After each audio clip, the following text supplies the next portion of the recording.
Bali, good morning, sir, ma'am. Bali, nami karon sa Diretso versus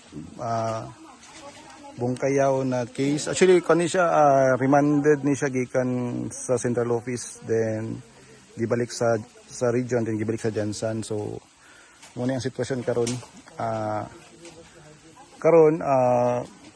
Tanang na interview nako puro mga side sa Bungkayaw.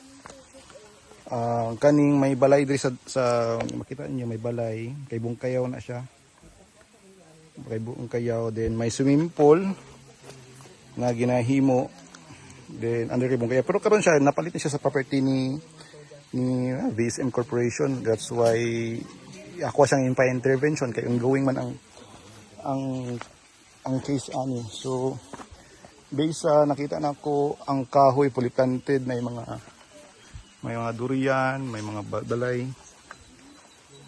Tapos kani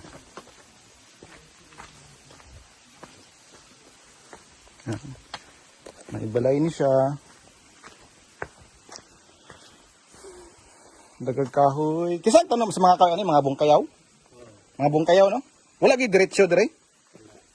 Wala gi diretso no? Wala gyud. So, kanay mga lubi, mga bungkayaw nagtanam ani. Oh, bungkayaw.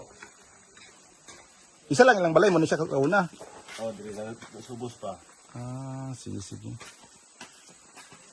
So, katulang, sir, ma'am, pati ang kapitan nag-certify gaina sa kuha, wala na ako na videoan ba? Nag-certify na wala gi diretso dire na lugar.